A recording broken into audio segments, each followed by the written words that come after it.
Bonjour à toutes et à tous et bienvenue pour ce nouveau webinaire ESA Global. Nous sommes le jeudi 15 octobre et pour ce webinaire, nous allons traiter d'un sujet CRM puisque nous allons voir comment mieux fidéliser grâce au service client, notamment en mettant en avant l'application Microsoft Dynamics 365 Customer Service. Donc pour ce webinaire, nous avons plutôt l'immense plaisir d'être accompagnés de Estelle Delessard de Microsoft France, également de notre camarade David Hartmann, donc consultant senior sur la plateforme Dynamics 365 Customer Engagement. Donc David, c'est vraiment une large expérience, je dirais même presque une vie sur la plateforme Dynamics CRM, qui maintenant s'appelle bien sûr Dynamics 365 Customer Engagement. Et moi-même, Michael Sylvan, avec des fonctions vente et marketing au sein de ESA Global. Allez, un rapide aperçu de l'agenda du jour avec une introduction, notre rubrique Le mot de Microsoft, et ensuite David vous présentera, vous fera une démo de l'application Microsoft Dynamics 365 Customer Service. Et on terminera avec un jeu de questions-réponses. Allez, sans plus tarder, l'introduction. Donc, ESA Global, qui nous sommes?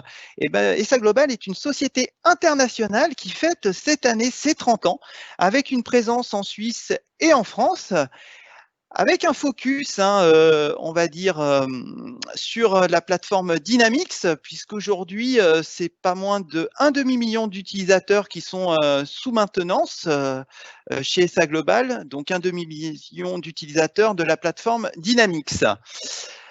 Également, ESA Global, c'est une relation forte avec Microsoft, puisque nous faisons partie des 9 centres de développement plutôt agréés par Microsoft. Qu'est-ce que cela veut dire? Cela veut dire qu'au-delà d'être un intégrateur de la plateforme Dynamics, ESA Global est un éditeur de solutions verticales pour cette plateforme Dynamics, aussi bien pour le RP que le CRM. Également, ESA Global, depuis plus de 10 ans, est régulièrement récompensé comme partenaire de l'année Microsoft, aussi bien pour ses compétences sur le RP que sur le CRM. Justement, notre expertise autour de la plateforme Dynamics, elle se situe là, c'est vraiment une offre de bout en bout pour justement la plateforme Dynamics. Donc, c'est aussi bien des services pour implémenter la plateforme, des services bien sûr pour la faire évoluer, des services bien entendu de mise à jour, si pour les, on va dire pour les organisations qui souhaitent passer d'une plateforme on-prem à une plateforme cloud, donc une plateforme Dynamics 365. Et bien entendu, des services managés comme du support et de la maintenance, de la TMA, pour justement les clients qui le souhaitent, avec une possibilité, par exemple, de proposer du support et de la maintenance 24 heures sur 24, 7 jours sur 7. Mais vraiment, la proposition de valeur de ESA Global, c'est qu'au-delà de cette expertise sur la plateforme Dynamics, c'est une capacité, une expertise pour adresser également les autres plateformes cloud de Microsoft, comme Azure, mais également Microsoft 365, mais encore la Power Platform. Donc, c'est vraiment une proposition de valeur unique autour des technologies cloud de Microsoft, et qui est bien entendu régulièrement récompensé par Microsoft, aussi bien comme on a pu le voir sur la partie implémentation, ERP, CRM, mais encore en tant qu'éditeur justement de solutions verticales pour la plateforme Dynamics 365, aussi bien finance et opération que Customer Engagement. Cette expertise également autour des technologies Microsoft se traduit par 16 compétences Gold de Microsoft sur 18 possibles. Donc, ce qui fait vraiment, on va dire, de ESA Global un expert justement des problématiques Microsoft. Allez, sans plus tarder, on rejoint maintenant Estelle pour notre rubrique Le mot de Microsoft. Alors, place maintenant à notre rubrique Le mot de Microsoft, où j'ai aujourd'hui le plaisir, je dirais même l'immense plaisir d'accueillir Estelle Delessard de Microsoft France. Bonjour Estelle. Bonjour Mickaël. Alors tout d'abord, un grand merci pour ta participation à cette rubrique. Justement, peux-tu te présenter en quelques mots et notamment tes fonctions au sein de Microsoft?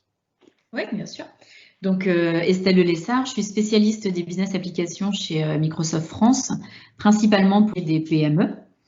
Donc mon rôle aujourd'hui est d'apporter les bonnes réponses aux clients en termes de solutions de gestion, de solutions pour la connaissance des clients, tout ce qui va intéresser le client pour avoir une meilleure visibilité sur ses clients lui-même.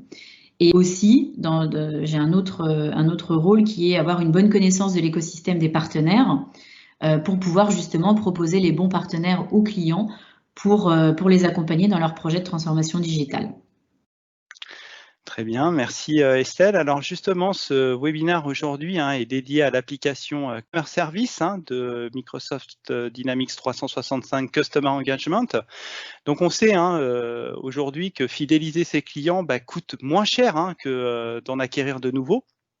Et justement, en quoi Microsoft Dynamics 365 Customer Engagement et plus particulièrement l'application Customer Service, l'organisation a relevé ce défi? Donc oui, en effet, comme tu le dis, fidéliser ses clients est toujours moins cher que d'en acquérir de nouveaux.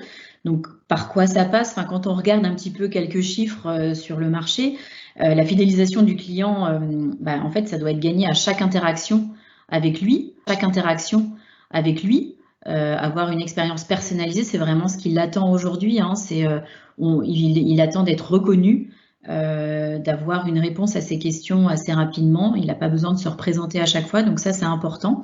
Et puis on voit par exemple que 61% des consommateurs peuvent arrêter de consommer les produits d'une entreprise à cause d'une mauvaise expérience de service client. Il va être assez volatile s'il n'a pas les réponses à ces questions. Ces différentes questions, que ce soit sur un produit, sur un service, il va pouvoir changer de crèmerie, comme on dit. Par contre, on voit aussi que 89% des clients qui ont eu une bonne expérience du service client via différents canaux, là, il va rester fidèle à la marque et donc va continuer de consommer vos produits, vos services, vos offres. Donc ça, c'est important puisque on voit donc un mauvais service client engendre une insatisfaction, donc il va s'éloigner de votre marque. Et puis, par contre, si vous avez la possibilité de vous joindre par téléphone, par email, par chatbot, là, l'expérience va être enrichie, va être meilleure, et donc du coup, il va être susceptible de rester fidèle à votre marque. Et puis, on voit aussi que pour les consommateurs, l'expérience client est quand même un facteur clé, même un facteur de décision d'achat, parce qu'avec un bon service client, on peut revenir, donc acheter plus. Donc c'est ce que recherche tout le monde. Et d'ailleurs, on constate aussi qu'une expérience positive avec la marque est parfois plus influente qu'une grande publicité, que des grands messages publicitaires, soit télévisés, soit digitaux. Donc c'est important d'avoir vraiment une réponse à apporter au client pour pouvoir le conserver et pour pouvoir lui apporter des réponses à ses besoins, à ses attentes et mieux le conseiller. Et puis, on sait aussi aujourd'hui que il y a la connaissance du client, un message personnalisé, c'est important, mais ça passe aussi par des nouvelles technologies. On voit de plus en plus l'émergence d'agents virtuels. Donc, en plus d'un service client, on va mettre en place des chatbots, des agents virtuels, des assistants qui vont, eux, s'enrichir de toutes les conversations qui vont être créées entre le client et donc qui va aussi apporter de la valeur, puisque le client va être reconnu. On va lui apporter un premier niveau de réponse. Donc, il va se dire, OK, moi, déjà avec ça, je suis satisfait. En revanche, j'ai vraiment un problème. Donc là, on va passer à un assistant humain Et du coup, ça donne confiance, ça redonne confiance aux clients parce qu'ils se disent, voilà, ils ont bien compris ma problématique est peut-être un petit peu différente des autres, j'ai mes réponses standards via un chatbot, et puis dès que j'ai un problème un peu plus costaud, où j'ai besoin de personnalisation, là, je vais avoir une vraie réponse avec quelqu'un, soit en ligne, soit par email. Donc ça, c'est important. Donc du côté client, mais ce qu'il ne faut pas non plus négliger, c'est du côté entreprise. L'apport d'un service client personnalisé, bien organisé, avec des bons outils, ça permet aussi de réduire le nombre de demandes de conversation, des personnes qui seraient bloquées sur les sujets alors qu'elles pourraient répondre à d'autres questions beaucoup plus urgentes. Donc en fait, la combinaison de la technologie, de l'intelligence artificielle, de tous les outils va permettre aux entreprises d'apporter une meilleure réponse et d'augmenter la satisfaction de ses clients, bien évidemment. Mais on sait que justement personnaliser ce service client, c'est quand même une des problématiques aujourd'hui chez les entreprises, puisque ça a un coût.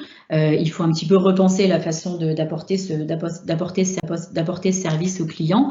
Et donc, on voit aujourd'hui à peu près 20% des entreprises spécialisées dans le service à la clientèle qui arrivent à avoir ou même créer des relations personnalisées avec leurs clients. On sait que c'est compliqué. Donc, la technologie est là pour ça. Et donc, c'est pour ça que Microsoft a mis à disposition Dynamics 365 Customer Service, qui permet d'une part de personnaliser le service avec l'accès sur différents canaux, que ce soit email, téléphone ou chatbot via le site web, avoir l'accès avec la personnalisation. On va aussi l'enrichir avec l'intelligence artificielle, comme je le disais, ça c'est important puisque on va apprendre, la machine va apprendre et donc va pouvoir apporter des réponses de plus en plus performantes. Et ça permet d'avoir au service client une tranquillité. Il va se concentrer que sur des appels à valeur ajoutée. Donc ça, c'est la partie vraiment personnaliser le service. Ensuite, on va avoir automatisé, on va donner les moyens en fait aux collaborateurs d'avoir les bonnes informations pour justement rendre un service très personnalisé parce qu'il va avoir l'information sur le paiement d'achat, sur les derniers achats que le client a fait, les dernières réclamations, voir si tout a été bien résolu. Donc ça va aussi améliorer la satisfaction client. Et puis évidemment, la technologie, quand elle est unifiée, quand on a le CRM, donc la connaissance du client intégrée au service client, plus un assistant virtuel, là, ça permet d'avoir une vue à 360 degrés du client, de ses attentes. Et donc, bien évidemment, on augmente a fortiori la satisfaction client. Donc voilà, on couvre avec le Dynamics 365 Customer Service l'ensemble des attentes des clients d'une part et des collaborateurs d'autre part parce qu'ils ont les moyens pour apporter des bonnes réponses. Très bien, Estelle. Donc, on est bien d'accord quand même que l'acquisition de nouveaux clients est un passage obligatoire et que justement, Microsoft Dynamics 365 Customer Engagement, avec les applications Sales et Marketing, va aider pour cela. Et justement, ça tombe bien car aujourd'hui, pour les PME, je crois qu'il y a une opération particulièrement intéressante si vous combinez les applications justement Sales et Customer Service. Est-ce que tu peux... Donc, juste pour revenir sur ton point, on enrichit évidemment le Customer Service quand c'est tout unifié. Il y a encore un meilleur service client pour acquérir et donc pour fidéliser par la suite. Donc, évidemment, nos applications Sales et Marketing sont importantes, couplées à Customer Service. Et donc, en effet, en ce moment, jusqu'au 30 juin 2021, on a une promotion sur nos applications Dynamics 365 Sales, donc plutôt la partie acquisition de nouveaux clients, et puis la partie Dynamics 365 Customer Service, donc dédiée aux PME. Donc là, on vous offre en fait 4 mois de solutions gratuites, on va dire, pour l'acquisition de ces deux applications. Et puis après, vous pouvez évidemment continuer à utiliser ces solutions et vous paierez alors le tarif de la licence. Mais la proposition aujourd'hui, eh bien, vous prenez aujourd'hui Customer Service et Sales, vous avez 4 mois gratuits pour les essayer. Impeccable. Eh bien, écoute, merci Estelle pour toutes ces informations, toutes ces précisions. Place maintenant justement à la démo de l'application Customer Service, où David va justement vous montrer 2 points abordés par Estelle, qu'on remercie une fois de plus chaleureusement pour sa participation. Et on vous donne tout de suite rendez-vous avec la démo. À bientôt Estelle. Merci beaucoup, à bientôt. Bonjour à tous et bienvenue pour cette présentation de Dynamics 365 Customer Service. Tout d'abord, je vais vous présenter donc la plateforme Dynamics 365 qui est aujourd'hui reconnue comme une plateforme collaborative parmi les plus puissantes du marché. En effet, c'est une plateforme qui regroupe plusieurs modules métiers liés au sein d'une même organisation et qui permet de ce fait de bénéficier d'une application qui est centralisée, ce qui permet donc un partage des données tout en bénéficiant de modules métiers dédiés, donc comme on le voit sur le schéma. Donc on a des modules vraiment dédiés sur la partie sales pour tout ce qui est flux de vente, gestion des opportunités, toute la partie customer service pour tout ce qui est gestion des demandes, des requests, des contrats de maintenance par exemple. La partie field service pour tout ce qui est intervention de techniciens, pour des ordres de réparation par exemple. La partie marketing qui va permettre de faire des communications marketing de type newsletter ou gestion d'événements avec des invitations à un événement, d'acquérir de nouveaux leads ou de détecter de nouvelles opportunités métiers. On a aussi des modules dédiés à la gestion des projets dans lequel on va pouvoir définir une structure de projet avec des tâches, avec des ressources associées à chaque tâche, toute la partie business centrale, donc finance et operations, la partie talent pour la partie HR, donc la partie RH, et aussi la possibilité de bénéficier de portails qui permettent de faire une interface directe avec les clients depuis un portail web. Donc tous ces modules dédiés font partie de la plateforme Dynamics 365 qui bénéficie aussi de tout l'écosystème Microsoft. Donc, comme on peut le voir, on a toute la partie Office 365 avec les outils Office. Donc c'est Word Online, Excel Online, SharePoint Online par exemple pour de la gestion documentaire. Si vous voulez gérer des documents liés à vos applications métiers comme des devis ou des commandes signées de vos clients par exemple. On peut bénéficier aussi de toute la partie structure, plateforme Azure pour l'hébergement, avec toute la sécurité et la plateforme du Common Data Service. Et on peut aussi bénéficier de tout ce qui est Power BI pour du reporting vraiment très poussé, la partie AI, intelligence artificielle avec les Cognitive Services de Microsoft, la partie IoT pour tout ce qui est objets connectés, et enfin pour terminer, les modules Power Apps et Flow Power Apps qui permettent de vraiment définir et créer des applications dédiées métiers, et Flow pour tout ce qui est automatisation et intelligence dans les processus métiers. Donc voilà, donc comme vous pouvez le voir, on a vraiment un écosystème qui est complet, une plateforme complète, et d'un point de vue métier et d'un point de vue technique. Chaque module métier est indépendant, mais il est lié de façon standard et native via la plateforme à tous les autres modules définis. Ensuite, on va rentrer un petit peu plus dans le détail dans le flux standard, donc qui est représenté par la partie marketing, vente, service. Ce sont les 3 piliers de base du CRM. Et en fait, on va avoir ce flux de la base, donc de la détection de leads, donc génération de prospects, avec toute la partie marketing, vente et service. Donc, ce flux standard a été enrichi par ce qu'on va appeler des nouvelles technologies ou des avancées qui ont permis, par exemple, de gérer des nouveaux canaux de communication. Donc, que ce soit via portail, via des chatbots, via les réseaux sociaux et autres. Au niveau marketing, développement de marketing automation, où on va vraiment définir des flux marketing de bout en bout, dès le ciblage marketing jusqu'à, par exemple, les enquêtes de satisfaction. On va avoir aussi, par exemple, tout ce qui est recommandations.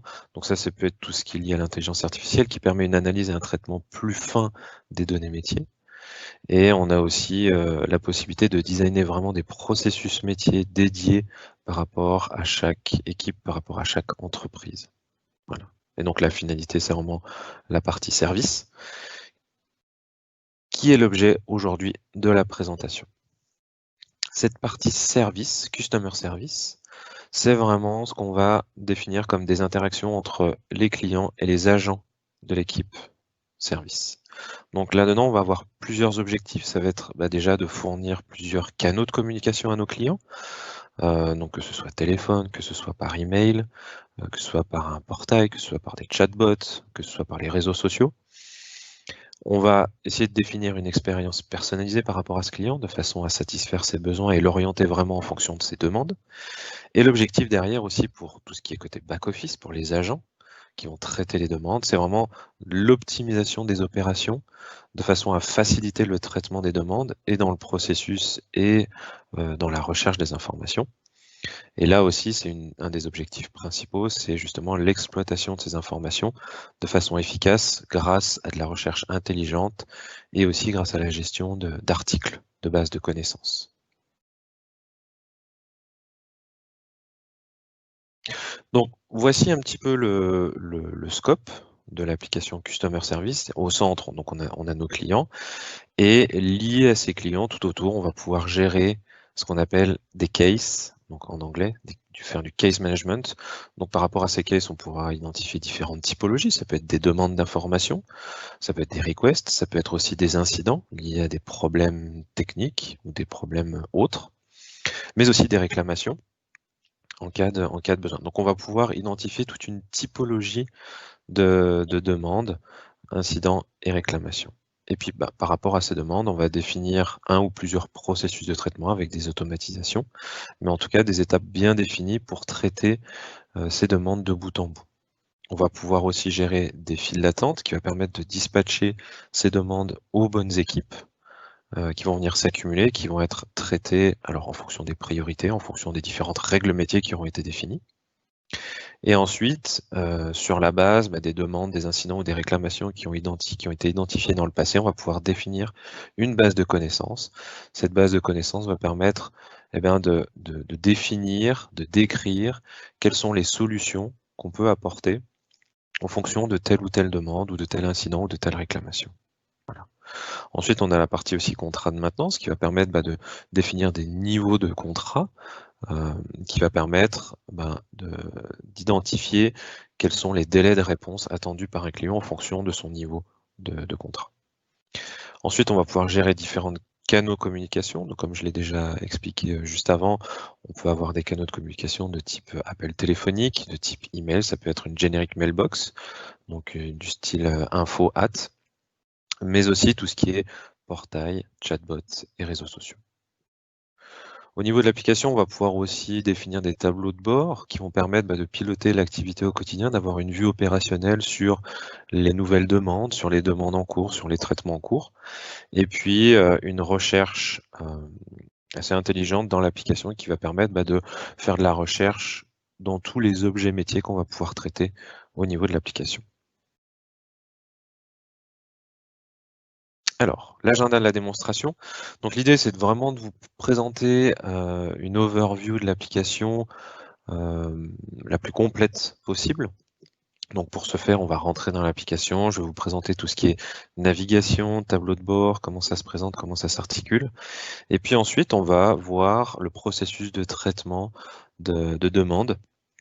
Comment gérer les informations, comment sont gérées les files d'attente, la base de connaissances. Et puis pour ce faire, on va s'appuyer sur différents canaux de communication, donc par exemple les boîtes mail génériques, le portail utilisateur et puis la notion de chatbot.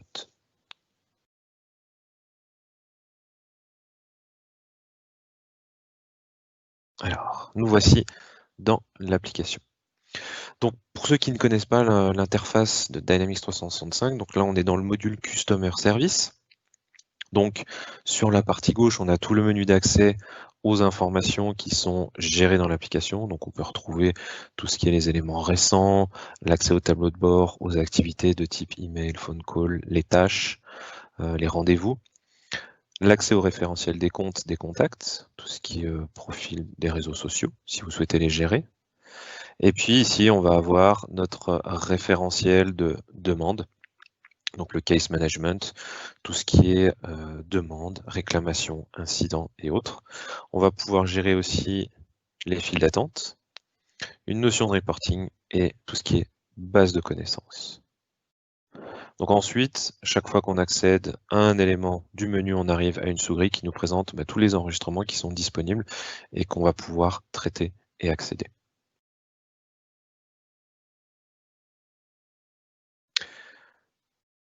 Pour piloter au quotidien l'activité, on peut définir des tableaux de bord. Les tableaux de bord, donc ça peut être plusieurs briques qui peuvent contenir soit des vues, soit des graphiques. Là, ici, par exemple, sur la gauche, on a la liste des active cases, donc des incidents et des demandes qui sont en cours. Et sur la droite, par exemple, on a une vue représentative des demandes qui ont été créées au cours des 7 derniers jours et quels sont les agents qui sont en charge de chaque demande et ainsi que la priorité. Donc, par exemple, on voit que Alan Steiner, lui, il a 6 demandes, il en a 2 qui sont en priorité basse, 2 en priorité moyenne et 2 en priorité haute. Et puis on voit qu'il y a certains agents qui sont un petit peu plus sollicités, qui ont un petit peu plus de demandes à gérer. Voilà. Donc ça va vous permettre aussi d'identifier quels sont les pics sur les agents, par exemple, et du coup de définir peut-être un dispatch des demandes peut-être de façon différente à certains moments. Ça dépend de vos cycles aussi de traitement et des cycles de création des demandes. Voilà. Donc par exemple, on va rentrer dans cette demande de catalogue produit. Donc voici le formulaire de la gestion d'une demande, par exemple. Donc on va avoir des informations d'identification sur le compte ou sur la personne qui a fait l'objet de la demande, un identifiant, un liaison vers le client, un titre, une typologie. On peut avoir différentes typologies si on a question, problème ou request. Un sujet, donc on peut définir une hiérarchie de sujets différentes. Quelle est l'origine? Ici, c'est un appel téléphonique. Et on a une brève description de la demande. Sur le haut, on a ce qu'on appelle un flux de traitement de la demande. Ici, on a un flux en 3 étapes, mais on pourrait imaginer avoir un flux en plusieurs étapes, en 4 étapes, 5 étapes, 6 étapes, en fonction aussi de la typologie de la demande, par exemple. OK ? Donc là, par exemple, on voit que le client souhaite recevoir un nouveau catalogue produit. Dans ce cas-là, directement, ce qu'on peut faire, c'est lui faire une réponse par email. Donc directement depuis la request, on peut créer un email. On a une signature qui apparaît par défaut, on peut la changer, on peut gérer différentes signatures. Et surtout, on va pouvoir utiliser des modèles prédéfinis d'email, par exemple, pour des réponses. Si vous avez des demandes récurrentes, voilà, on a souvent cette demande de nouveaux produits qui nous arrivent. Donc, on a un message personnalisé en lien avec le client, et puis on a un texte qui est prédéfini. Et dans ce cas-là, nous, ce qu'on va dire, OK, on ne va pas vous envoyer un catalogue produit, au contraire, on va vous mettre en relation avec une personne de l'équipe des ventes qui va prendre contact avec vous de façon à ce que vous échangiez sur les nouveaux produits, qu'est-ce qui vous intéresse. Donc voilà, ça vous permet après d'engager aussi une stratégie commerciale par la suite en fonction des demandes. Et donc là, je peux envoyer mon email qui part. Voilà, donc ensuite, depuis mon email qui est parti donc à mon client, j'ai apporté une réponse. Derrière, je peux retourner sur ma demande, faire avancer le flux. On est toujours en mode, on va dire, dans la deuxième étape du processus, puisque derrière, on a une personne de l'équipe des ventes qui va prendre contact avec elle. Et dans ce cas-là, je peux directement assigner cette demande à Alan, qui va du coup prendre contact avec ce client afin de lui présenter les nouveaux produits. Voilà, et on voit que le propriétaire, hop, ici de la demande, c'est Alan. Voilà, donc ça c'est vraiment le traitement très classique d'une demande. Donc si je retourne au niveau des autres informations à traiter, on a aussi cette demande-là d'information. Donc là, le canal de communication qui a été utilisé, c'est une generic mailbox. Donc c'est une mailbox de type info@esaglobal.com par exemple. On a la personne qui nous a envoyé un email puisque elle est intéressée donc par les technologies IoT, donc des objets connectés. Elle souhaiterait avoir des informations par rapport aux connexions possibles avec les outils IoT. Donc là, dans ce cas-là, on est dans le cas d'une demande très spécifique. Et ce qu'on va faire, c'est qu'on va capitaliser sur les demandes passées. On va utiliser cette notion de base de connaissances. Et donc là, vous voyez, en quelques clics, donc on a une demande qui s'est créée automatiquement, qui arrive dans la liste des demandes à traiter directement depuis un email reçu d'une generic mailbox. J'ai le contenu, j'ai l'email qui apparaît ici aussi dans la timeline, qui est l'historique des activités liées donc à la demande. Et ici, je peux sélectionner quels sont les articles de base de connaissances qui sont susceptibles de m'intéresser pour répondre à cette demande. Et donc là, on voit qu'on a un article de base de connaissances qui nous dit de quelle façon les produits IoT peuvent être connectés à un système compatible. Donc dans ce cas-là, ce que je peux faire, j'ai plusieurs possibilités. Donc je peux lier cet article de base de connaissances à ma demande. Donc ça me permet aussi d'avoir une notion d'historique, de savoir quelles sont les demandes qui ont été liées à cet article de base de connaissances. Je peux aussi l'ouvrir pour voir du coup quel est le contenu, est-ce que ça répond vraiment à la demande de mon client. Là, je vois qu'en fonction de la description, ça répond. Et du coup, ce que je peux faire, c'est directement depuis ici, créer un email de réponse à mon client, donc à John Doe, en m'appuyant sur le contenu de l'article de base de connaissances.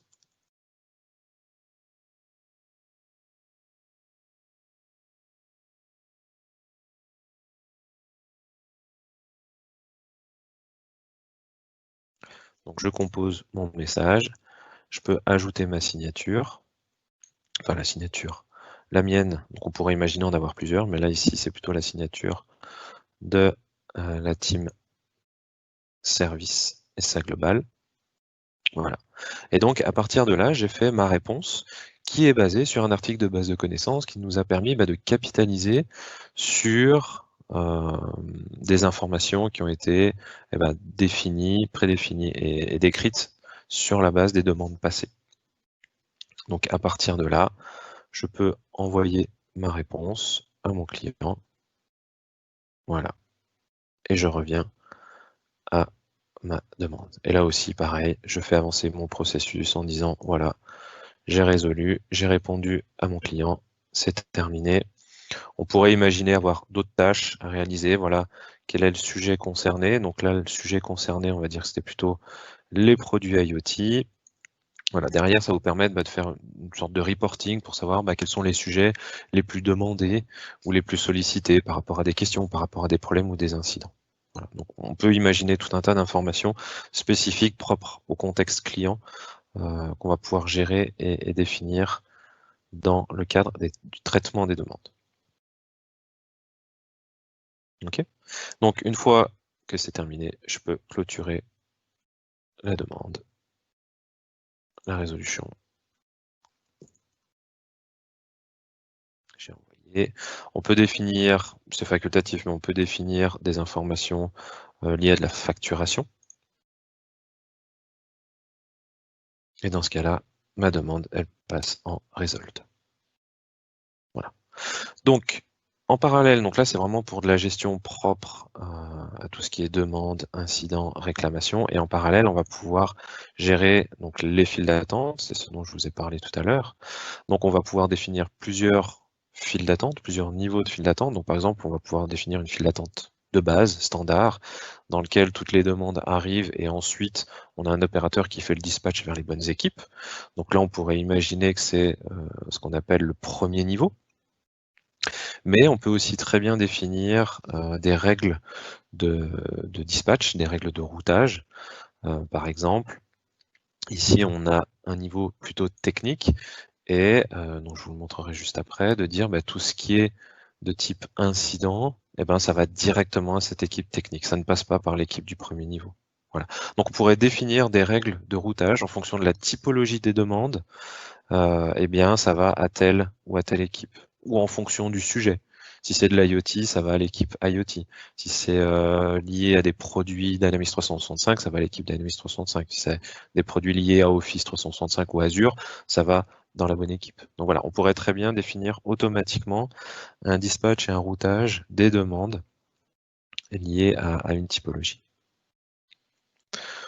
Ensuite, donc, on a la gestion des articles de base de connaissances, donc qu'on vient d'utiliser pour apporter une réponse à une demande. Donc, c'est un référentiel dans lequel on va pouvoir définir un sujet. On va pouvoir définir aussi des mots-clés. Ces mots-clés vont être utilisés du coup dans la recherche de la base de connaissances. Et puis derrière, on va pouvoir définir un protocole pour répondre à la demande ou à la résolution du problème. Voilà. Et ce protocole, voilà, vous voyez, il peut être en plusieurs étapes. Donc si j'ai quelque chose qui ne fonctionne pas, dans un premier temps, je check, je redémarre, je réduis les interférences et ainsi de suite. Donc vous pouvez vraiment avoir toute une procédure de résolution de problèmes liés à des demandes ou à des incidents produits. Okay. Par rapport à ça, on a, je vous en ai parlé tout à l'heure, la recherche qui est vraiment cross-applicative, donc on va pouvoir rechercher dans plusieurs éléments métiers. Donc par exemple, si je recherche IoT, ici vous allez voir la recherche me propose plusieurs résultats. J'ai à la fois des articles de base de connaissances, mais j'ai aussi des activités, un email qui concerne une demande d'information sur les produits IoT, mais aussi donc les cases, tout ce qui est demande, incident, réclamation, lié à de l'IoT, parce qu'on recherche dans des mots-clés. Donc on voit ici qu'on a 6 articles de base de connaissances, 3 demandes et 2 emails. Et puis par exemple, si je veux vraiment aller voir un petit peu plus dans le détail quelles sont les demandes ou incidents, avec la priorité, le numéro, ok, donc là je vois tout ce qui est en cours, celle-là, elle est résolue, ok, je vois qu'il y a un email qui a été envoyé, une réponse. Ok, donc ça vous permet aussi de faire un contrôle, un check et d'accéder rapidement à de l'information. Okay. Et maintenant, si je vais au niveau de la fiche client, je vais pouvoir avoir cette vue un peu 360 degrés sur le client, donc ces informations d'identification, mais aussi l'historique des activités qu'il y a eu. Est-ce qu'on a eu des échanges par appel téléphonique? Est-ce qu'on a déjà eu un rendez-vous? Est-ce qu'il y a eu des échanges d'emails? Là, on voit qu'il y a eu un appel téléphonique concernant des informations sur les produits Office 365. Puis on voit qu'il y a eu aussi des échanges d'emails par rapport à cette personne-là. Et on voit qu'on a une demande d'information sur les produits IoT et que le statut elle a été résolu. Donc ça a été traité. Donc voilà, ça vous permet d'un point de vue Customer Service d'avoir une vue 360 degrés sur votre activité de service par rapport à vos clients. Cette notion d'historique est intéressante dans la mesure où si d'autres agents interviennent sur les clients, ce qui peut être possible, ça vous permet d'avoir tout l'historique de qu'est-ce qui a été réalisé, quelles sont les communications qu'il y a eu avec ce client. Maintenant, je vais vous présenter la partie portail, qui est un autre canal de communication. Donc là, ici à l'écran, vous voyez, c'est un exemple de portail qu'on peut définir. C'est le Customer Self-Service, donc c'est dans lequel le client va se connecter, va avoir son petit espace à lui et qui va lui permettre d'accéder, par exemple, à la recherche de bases d'articles de connaissances. Dans lequel il va pouvoir retrouver qu'est-ce qui est le plus populaire, qu'est-ce qui a été le plus utilisé par rapport aux articles de base de connaissances. Mais il va avoir aussi la possibilité, par exemple, de créer directement depuis le portail une demande directement en ligne qui va créer automatiquement un case côté back.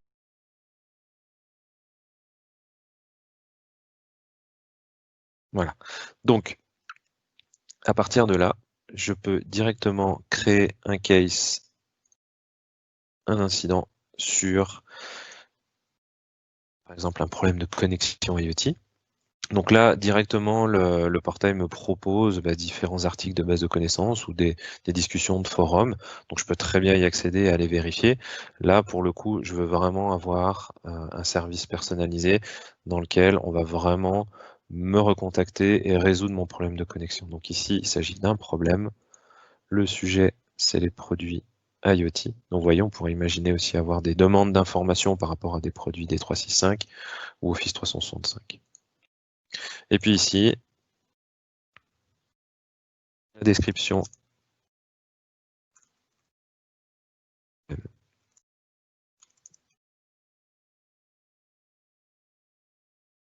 Voilà. Donc j'ai la possibilité d'ajouter aussi une pièce jointe, mais en tout cas, je soumets ma demande qui va directement être transmise aux agents du Customer Service. Donc au niveau du portail, comme je suis connecté en tant que client, j'ai mon espace My Support dans lequel je vais pouvoir visualiser quelles sont les demandes que j'ai déjà réalisées, où est-ce qu'elles en sont, quel est le statut, quand est-ce que je les ai créées, de façon un petit peu à suivre l'avancement de la demande et de l'incident. Donc maintenant, si je retourne côté back-office, si je retourne dans mon dashboard, je m'aperçois que j'ai une nouvelle demande ici, Issue IoT Connection, qui vient d'être créée directement depuis le portail, qui est identifiée comme étant un problème sur l'IoT Product. Donc, c'est toutes les informations que la personne a renseignées directement depuis le portail. Et comme vous pouvez le constater, ici, on a un processus qui est différent. Si vous vous souvenez bien tout à l'heure, pour tout ce qui était demande d'information, on avait 3 phases d'identification, de recherche et de résolution. Ici, on en a 4. On a l'identification du problème. Il faut arriver à contrôler et reproduire. On a une phase qui peut être une potentielle escalade technique.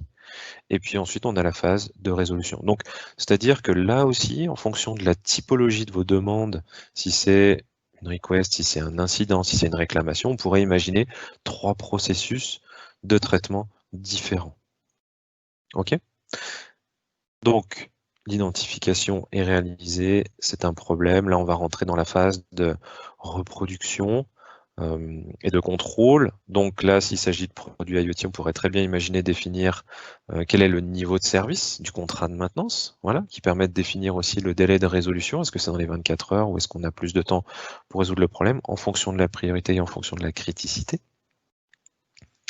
Et ensuite, les phases d'après, mais qui peuvent être complètement et totalement personnalisées. Je vous parlais tout à l'heure de cette notion de routing, de dispatch par rapport au queue. Comme je vous disais tout à l'heure, par défaut, on peut très bien imaginer que toutes les demandes vont dans le premier niveau et qu'ensuite c'est dispatché par un opérateur.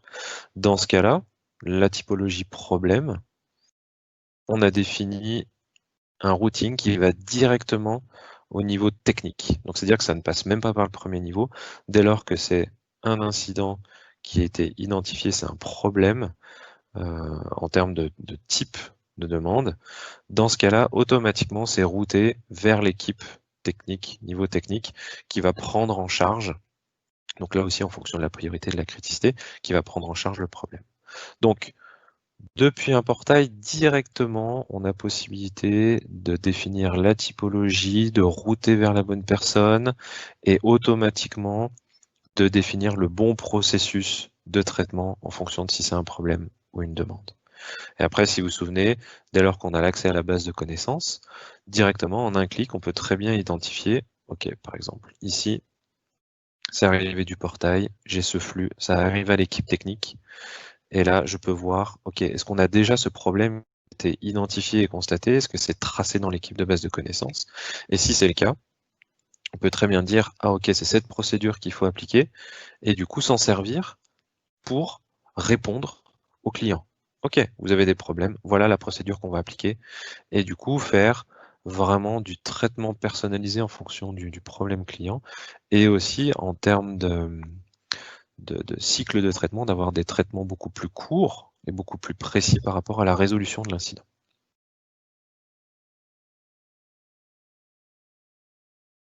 Voilà, donc ça c'était pour vous illustrer un problème qui aurait été saisi depuis le portail. Ensuite, dernier canal de communication, c'est le chatbot. On pourrait imaginer que sur votre site web, vous ayez un chatbot qui permet de communiquer avec un agent virtuel, mais aussi, pourquoi pas, de faire de l'escalade vers un agent physique. Là, ici, ce que je vais principalement vous montrer, c'est une personne qui sollicite l'aide d'un agent. Voilà. Ici, je suis Wally, un agent virtuel. Là, il nous demande de quoi on a besoin. Est-ce que c'est plutôt lié à une demande? Est-ce que c'est plutôt lié à un incident ou une request? Oui, ou une réclamation, pardon. Donc là, ce sera plutôt une request. Le sujet, donc on va dire que c'est des 365 Customer Service. Derrière, il nous demande voilà, de décrire précisément quel est le besoin.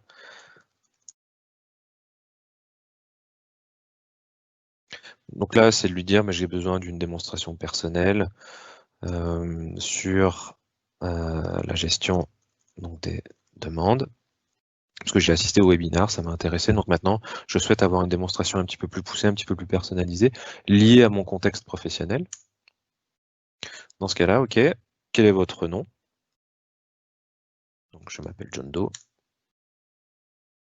Quel est mon email? Donc là, je vais juste mettre mon email et ça global pour la démonstration. Et derrière, il va prendre toutes ces informations, l'agent virtuel, donc le robot va prendre toutes les informations et va s'en servir pour créer automatiquement une demande. Donc là, on a le numéro. Voilà, le numéro de la demande, c'est CAS 01021 P4T4 S8. Donc ça va être le numéro de référence que la personne va pouvoir utiliser si elle a un agent physique au téléphone. Et donc voilà, la CSA globale qui informe que on revient vers vous dès que possible pour satisfaire votre demande. Et côté back-office, au niveau case, on a justement une demande des 365 Customer Service qui reprend le besoin de John Doe par rapport à une démonstration personnelle sur comment se passe le case management dans mon contexte professionnel. Voilà. Donc, en résumé, là ici on a présenté vraiment toute la partie Customer Service, le traitement des demandes, des incidents, des réclamations. On peut imaginer plusieurs processus, on peut imaginer aussi plusieurs dispatchs, un agent qui dispatche ou alors des règles de dispatch automatique des demandes en fonction des équipes, ce qui va permettre de définir et d'alimenter les files d'attente pour le traitement. Donc là aussi, c'est ce qui permet d'être un peu plus proactif, d'augmenter la satisfaction client, de façon à router la bonne demande vers la bonne équipe et ainsi optimiser le traitement de ces demandes.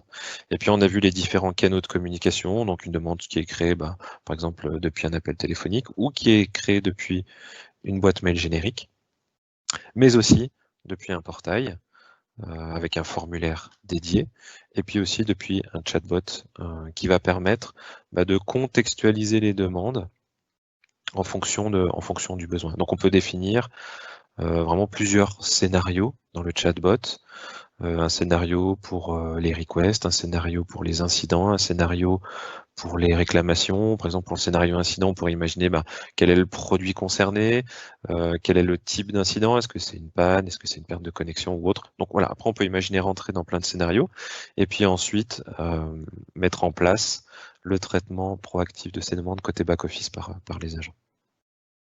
Voilà.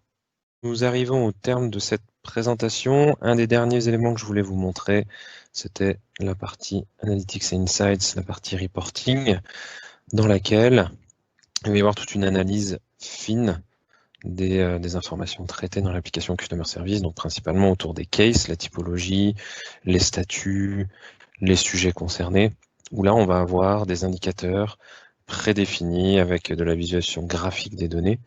Donc là, vous voyez, c'est en train de se charger. Voilà, donc on a nos indicateurs qui sont à présent chargés. Donc on voit qu'on a un nombre de cas qui sont en cours de traitement. Par exemple, le temps moyen de traitement d'un cas, les canaux de communication, les canaux d'entrée de ces cas, voilà, quel est la répartition des demandes gérées en fonction des canaux de communication. Est-ce que c'est plus du web? Est-ce que c'est plus du phone ou de l'email? Et puis voilà, donc c'est un petit peu la tendance. Voilà, donc là c'est sur le mois d'août. Et on peut imaginer donc tout un tas d'indicateurs et de graphiques qui vont permettre de piloter cette activité de customer service au quotidien, et puis de voir s'il y a des cycles. Peut-être qu'en fonction des saisons, vous allez avoir des pics de demande. Peut-être qu'en fonction, je sais pas, des nouveaux produits que vous allez sortir, vous allez avoir du coup une volumétrie qui va augmenter de vos demandes, et dans ces cas-là, vous allez pouvoir directement réajuster donc les agents qui vont être sollicités, et pourquoi pas aussi les files d'attente qui vont être du coup concernés par ces demandes à traiter. Voilà. Donc à présent, la démonstration est terminée. Mickaël, je te laisse la main pour conclure cette présentation. Merci David pour cette démonstration de l'application Microsoft Dynamics 365 pour Customer Service. Avant de passer aux questions-réponses, tout d'abord, un merci, chaleureux remerciement pour votre participation à ce webinaire SA Global. Juste pour vous informer que notre prochain webinaire aura lieu le jeudi 19 novembre, dès 8h30, et sera dédié toujours à l'application Dynamics 365, ou plutôt à la plateforme Dynamics 365, puisqu'on abordera les thèmes de gouvernance, justement, dans le cadre d'un projet de migration de vos applications ERP, CRM vers la plateforme Dynamics 365. Donc, c'est le jeudi 19 novembre. D'ici là, vous pouvez voir ou revoir nos webinaires sur notre site internet, notamment celui dédié à Microsoft Dynamics 365 pour marketing. Là, une application qui vous permet justement de répondre aux problématiques de segmentation, de gestion des événements, de planification de campagnes emailing, de reporting également des interactions que vous avez pu avoir avec vos prospects et vos clients. Et bien sûr, vous pouvez également revoir préparer une migration vers le cloud, toujours dédié sur la gouvernance lors d'un passage de vos applications ERP CRM vers Dynamics 365. Pour tout complément d'information, pour toute démo complémentaire, ou si vous êtes actuellement en réflexion sur justement vos applications ERP et CRM, vous pouvez me contacter directement via l'adresse courriel.